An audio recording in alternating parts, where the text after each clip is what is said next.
DG news की पेशकश BJP versus RSS. भारतीय जनसंघ और बीजेपी के 62 साल के इतिहास में ऐसा नजारा पहले कभी नहीं देखा गया जैसा इंदौर में हुआ।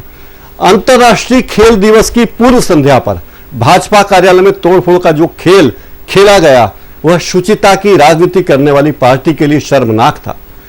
अब तक होता यह रहा है कि बीजेपी के तमाम छोटे बड़े नेता संघम शरणम गच्छामि कहते हुए आरएसएस के पदाधिकारियों के पांव छूने जाते थे, लेकिन इस बार संघ के कार्यकर्ता बीजेपी दफ्तर के सामने मौजूद थे और मौजूद भी किस लिए? शिवराज सिंह का पुतला फूंकने के लिए, शिवराज मुर्दाबाद के नारे लगाने और बीजेपी मुर्दाबाद के नारे लगाने के लिए।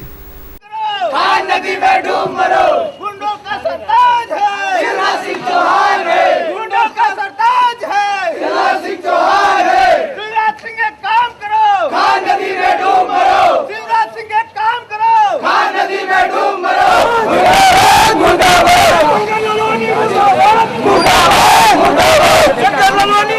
आरएसएस वालों ने केवल नारेबाजी ही नहीं की बल्कि उन्होंने शिवराज सिंह चौहान को कानून व्यवस्था बिगाड़ने के लिए जिम्मेदार मानते हुए रावण रूपी पुतले को भी फूंक डाला। आरएसएस वाले इस बात से खफा है कि झूठे मामलों में संघ के लोगों को जानबूझकर फंसाया जा रहा है और ये काम कांग्रेस ही नहीं बल्कि खुद बीजेपी के नेता ही कर रहे हैं। आरएसएस के लोगों में इतना गुस्सा है कि उन्होंने अपने संगठन की परंपरा और अनुशासन को भी तार तार कर दिया। अपने ही आनुषंगिक संगठन बीजेपी के दफ्तर में उन्होंने तोड़फोड़ की और शुचिता की राजनीति का दावा करने वाली पार्टी की छवि को तार तार कर दिया।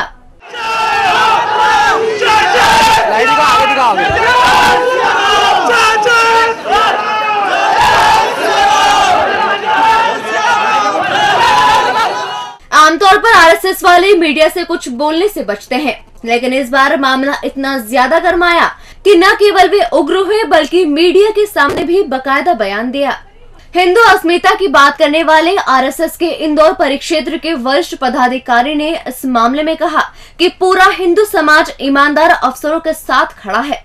ये हिंदू समाज यहाँ का, जब हिंदू समाज, जब गुंडों के सरकारी अधिकारी, जब प्रशासनिक अधिकारी जो गुंडों के संरक्षण, गुंडों के खिलाफ ठीक प्रकार कार्रवाई कर रहे हैं, उनको तबादला कर रहे हैं, इसका मतलब है कि गुंडों को संरक्षण दे रहे हैं, गुंडों को बचा रही है सरकार। तो शिवराज सिंह चौहान का और पार्टी कार्यालय के खिलाफ ये धरना और प्रदर्शन था हमारा। हिंदू राष्ट्र, राम जन्मभूमि, धारा 370 जैसे मुद्दे पर चर्चा करने वाली आरएसएस अपने ही सहयोगी बीजेपी के गुंडा प्रशय अभियान से इतनी आजीज आ गई कि ये तमाम मुद्दे भूलकर गुंडागर्दी और अफसरों के तबादले जैसे मुद्दों पर ही सिमट गई है। Bureau report, DG news, Indore. Indore के बीजेपी कार्यालय में आरएसएस वालों की तोड़फोड़ की गूंज भोपाल तक सुनाई दी। आधी रात तक पूरे भोपाल में गहमागहमी मच चुकी थी। प्रदेश बीजेपी के अध्यक्ष प्रभात झा ने आनंद फानन में आधी रात को फतवा जारी किया कि बीजेपी का कोई भी नेता इस बारे में न तो बयान जारी करेगा और न ही किसी को बाइट देगा। इंदौर नगर बीजेपी अध्यक्ष शंकर लालवानी को तो भोपाल तक तलब किया गया और वहीं मंत्री कैलाश विजयवर्गीय सहित अन्य वरिष्ठ नेता भी पार्टी की साख बचाने के लिए सक्रिय हो गए। मंगलवार रात भाजपा कार्यालय में हुई तोड़फोड़ के बाद शंकर लालवानी बड़ी ही मासूमियत से बोले, ये तो किसी शरारती तत्व की करतूत हो सकती है। वहीं पूरे जावरा कंपाउंड से जनता चौक तक आरएसएस वालों का बवाल मचने के बाद लालवानी को रातों रात राजधानी बुलवा लिया गया, जहां उन्हें सत्ता और संगठन को सफाई देना पड़ी। नगर अध्यक्ष से मुख्यमंत्री शिवराज सिंह चौहान और प्रदेश अध्यक्ष प्रभात झा ने पूरी रिपोर्ट मांगी। इसके बाद लालवानी से जब मीडिया ने सवाल किए तो लालवानी ने एक बार फिर मासूमियत से कहा कि उनकी तो मुख्यमंत्री जी से सौजन्य भेंट थी। वहीं विजयवर्गीय सहित अन्य भाजपा नेता बीजेपी वर्सेस आरएसएस के इस मामले में पार्टी की साख बचाने की चिंता में जुट गए। उधर नेता प्रतिपक्ष अजय सिंह ने इस घटनाक्रम को लेकर फिर तीखे तेवर अपनाते हुए सत्तारूढ़ भाजपा को जमकर कोसा। जाहिर है कि इंदौर से ये मामला भोपाल तक पहुंच ही गया है। दिल्ली दरबार तक भी इसकी गूंज होते देर नहीं लगेगी। बीजेपी दफ्तर में तोड़फोड़ की इस घटना के बाद कांग्रेसियों की बाँछें खिल गई। दूसरी तरफ बीजेपी के नेता तो जैसे भूमिगत हो गए, कोई महाकाल के दर्शनों को चला गया, कोई ओंकारेश्वर निकल गया। पूरा घटनाक्रम ही ऐसा था कि भगवान के अलावा बेचारे जाते भी किसकी शरण में। गुंडों को प्रेशर तो कुछ ही नेता देते होंगे, लेकिन सभी नेताओं की घिग्गी बन गई। कांग्रेस की गिद्ध निगाहें इस घटनाक्रम पर रात से ही लग गई थी। उन्हें बीजेपी और मुख्यमंत्री को घेरने का नया मौका जो मिल गया। कांग्रेस कार्यालय में जूतम पैजार भूल चुके कांग्रेसियों के हाथ यह सुनहरा मौका लग गया, जैसे अंधे के हाथ बटेर। उन्होंने भाजपा के दूध में नींबू निचोड़ने में कोई कसर नहीं छोड़ी और सीधे सीधे मुख्यमंत्री को इसके लिए जिम्मेदार ठहरा दिया। यह भी कहा गया कि अगर सीएम सख्ती दिखाएं और पहल करें तो गुंडागर्दी खत्म की जा सकती है। 8 वर्षों में भारतीय जनता पार्टी के शासन में अपराधी और अपराधों का बोलबाला बढ़ा है। राजनीतिक लोग मकान दुकान पे कब्जा करने लग गए, जो लेन देन में यदि कुछ गड़बड़ियां होती हैं उसके सेटलमेंट करने लग गए, उसके समझौतों में हिस्सेदारी करने लग गए, गुंडों से हिस्सेदारी करने लग गए। तो गुंडों के मन में जो राजनीतिक लोगों का खौफ था कि इनके साथ हमको एक दूरी बना के रखना चाहिए। राजनीतिक गुंडे किससे डरते हैं? गुंडे 2 लोगों से डरते हैं, एक जो प्रभावशाली होते हैं, जो किसी दल से जुड़े होते हैं, एक वो लोग जो प्रशासन को संभालते हैं, जिसको पुलिस कहते हैं। जब इन दोनों के साथ गुंडों की मिली भगत हो गई और गुंडों की हिस्सेदारियां हो गई, पैसे का लेन देन आपस में होने लग गया, तो खौफ खत्म हो गया। कांग्रेस विधायक अश्विन जोशी ऐसे मामलों में सबसे ज्यादा मुखर रहते हैं। उन्होंने तो यह तक कह डाला कि कैलाश विजयवर्गीय और रमेश मेंदोला के गुंडों ने पूरे शहर पर कब्जा कर रखा है।